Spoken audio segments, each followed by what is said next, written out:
बिहार में मुख्यमंत्री कौन रहेगा, कौन बनेगा, इस बात को लेकर के लगातार चर्चाएं चल रही थी और इस चर्चा को कहीं ना कहीं हवा दिया था भारतीय जनता पार्टी ने। अब इस चर्चा पर पूरी तरह से विराम लग गया है। आपको बता दें कि लगातार विपक्ष से लेकर के सत्ता में बैठे लोग भी नीतीश कुमार के मुख्यमंत्रित्व काल को लेकर के चर्चा में थे। चर्चा ये हो रही थी कि नीतीश कुमार लगातार 15-16 वर्षों से बिहार के मुख्यमंत्री हैं और बिहार का विकास सही तरीके से नहीं हो रहा है। वहीं भारतीय जनता पार्टी की तरफ से लगातार ये बातें कही जा रही थी कि नीतीश कुमार को चाहिए कि वो मुख्यमंत्री की कुर्सी अब भारतीय जनता पार्टी को हस्तांतरित कर दें, लेकिन नीतीश कुमार इन बातों के लिए तैयार नज़र नहीं आ रहे थे। हालांकि 2020 के चुनाव में नीतीश कुमार ने ये बात कही थी कि वो मुख्यमंत्री बनना नहीं चाहते थे, लेकिन भारतीय जनता पार्टी ने उन्हें बाय फोर्स दबाव में मुख्यमंत्री बनाया। इन सब के बाद लगातार ये चर्चा चल रही थी कि बिहार में मुख्यमंत्री कौन होगा। तो वहीं इस बात को लेकर के भी चर्चा थी कि जिस तरह से नीतीश कुमार और भारतीय जनता पार्टी के बीच में टसन चल रहा है, चीज़ों को लेकर के, डिमांड को लेकर के, कई बातों को लेकर के और खास करके मुख्यमंत्री कुर्सी को लेकर के, इसमें राष्ट्रीय जनता दल अपनी दाल गलाने की भी कोशिश कर रहा था। बार बार राष्ट्रीय जनता दल की तरफ से ये बातें कही जा रही थी कि बिहार में मुख्यमंत्री अगला जो भी बनेगा वो तेजस्वी यादव ही होंगे।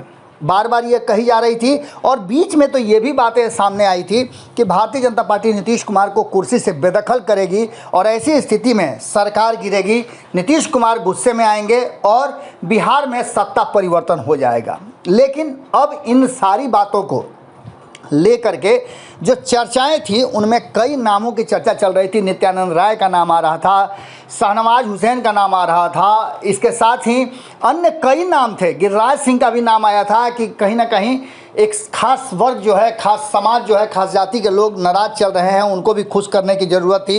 इन सारी बातों पर अचानक से विराम लग गया है और शाहनवाज हुसैन ने कमान संभालते हुए स्पष्ट कर दिया है कि आगे आने वाला बिहार में क्या होने वाला है। शाहनवाज हुसैन का ऐलान करते ही अब इस बात पर विराम लग गया। शाहनवाज हुसैन ने स्पष्ट तरीके से कहा है कि 2025 तक बिहार का मुख्यमंत्री कौन रहेगा और किस तरह से सरकार चलेगी। हालांकि राजनीति में भविष्यवाणियां अक्सर सच नहीं होती हैं और साथ ही ये भी बात आप जानते हैं कि राजनीति में कहा कुछ जाता है और होता कुछ है। मुख्यमंत्री नीतीश कुमार को देश के उपराष्ट्रपति बनाए जाने की चर्चा भी ज़बरदस्त चल रही थी।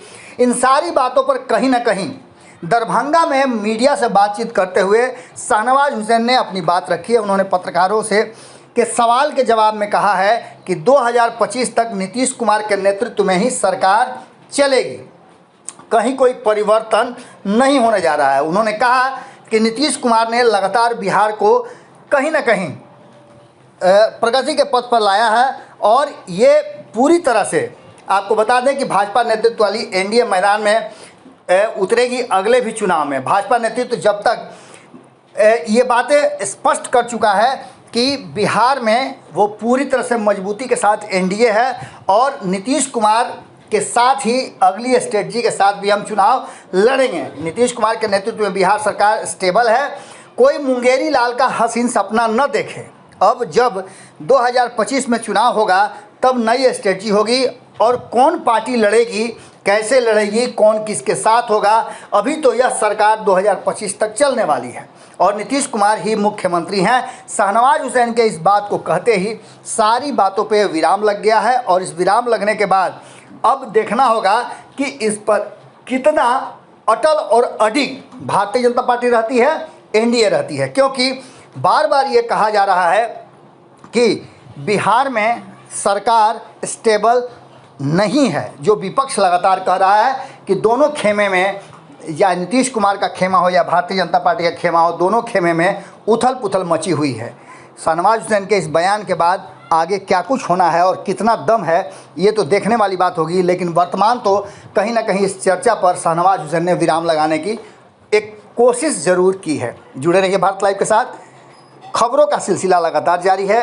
अगर ये वीडियो पसंद आई और वह बिहार के राजनीति और बिहारियत से सरोकार रखेनी तो सब्सक्राइब बटन दबा के चैनल के सब्सक्राइब कर ली। ओजे एगो घंटी बा, ओकरा बटन दबा देला से कुल सटीक और मारक खबर रुआ मुफ्त में मिल जाई। अगर रउआ पत्रकारिता के हमनी के नया प्रयोग में सहयोग कर चाहतनी तो ज्वाइन बटन दबा दी।